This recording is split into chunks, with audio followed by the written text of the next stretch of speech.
Hello and welcome back to Chronicles from a Caribbean Cubicle podcast. This is Francis Wade, and here's an article I wrote for the Jamaican Gleaner. It's entitled, HR Needs a Major Reset. You are a local HR professional who yearns to have the same career prospects as your colleagues in finance. Why? They can see a clear growth path from accounting analyst to manager to director to CFO to CEO or MD. But the same isn't true for you. The fact is, the total number of the HR managers promoted to become CEOs in Jamaica probably doesn't rise to the double digits. By contrast, some 52% of UK CEOs have finance backgrounds. But this remarkable statistic wasn't always real. It actually began in the 1980s when corporate accountants upgraded their profession using new technology and analytics. While this gap may be because of biases, let's dig deeper. The truth is, as an HR professional, you want the kind of professional growth and respect financial folks receive. Fortunately, most CEOs also want more from their HR business partners. When surveyed, they often repeat the usual complaint. HR is not being strategic enough. But what does one do next with that vague feedback?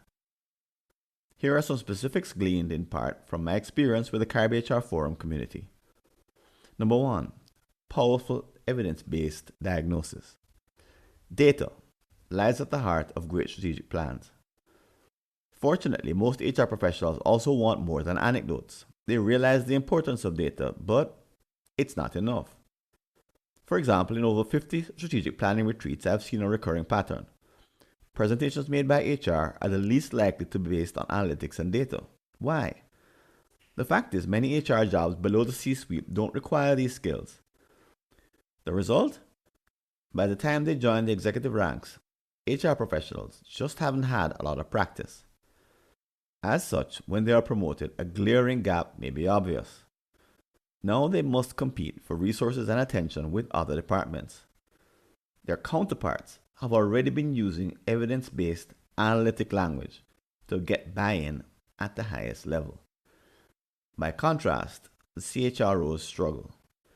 Sometimes a vicious circle ensues in which they make requests for better software but get repeatedly denied. Why? They can't make the ROI case. Because they lack the data the missing tools would provide. Unfortunately, CEOs are not likely to realize this problem on their own. As finance once did, HR needs to create a solid business case for a major reset to break the vicious circle. Number 2, game-changing innovations. But these analytic capabilities are just the beginning. A great deal of organizational productivity is lost in the Caribbean due to invisible friction. This represents an opportunity for HR. For example, workers who have difficulty predicting their commutes are likely to arrive late. If their on-time presence is required to start work, then the cost of being tardy is high. A traditional HR solution would be to interview employees and help motivate them to leave earlier. But an analytic-driven department would suggest an investment in an employee-only minibus. While some may object that such a move encourages slackness, HR should remain focused.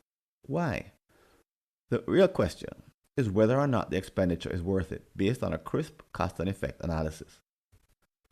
This is the kind of proactive stance CEOs want HR to take. The fact is, most departments have people problems like this which can't be solved on their own. They need the assistance of highly skilled HR professionals armed with data used for predictive purposes. These interventions can change how a company is run. More importantly, they anticipate the needs of the executive team the way CEOs do. Number 3, people predictions. Once data is available and practical measures are being conducted, HR becomes able to think about the strategic future of the organization. For example, Jamaica has a demographic problem looming. We simply are not having enough children to replace our current population. This fact is not being tracked by many HR professionals. Does it matter? Yes, the trend means that there is likely to be more competition for talent in the future. This could lead to wage inflation, or less migration out of the island, or more migrants from other countries. In other words, a possible strategic threat is brewing. During a recent long-term strategic planning session, this fact was mentioned, but not by HR. However, these are the kinds of predictions and impacts you should be tracking as an HR professional. In fact, you could just be like a CFO, but for all matters related to people. If you develop these capabilities, you can become invaluable to your company. But you will also experience the kind of satisfaction which comes from mastering a difficult challenge in your development as a potential C-suite professional.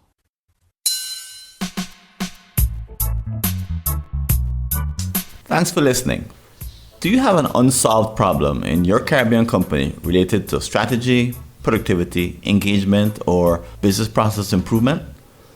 Just visit a searchable listing of all my prior articles and you may be able to help yourself to a fresh line of thinking. Go to blog.fwconsulting.com or see the show notes.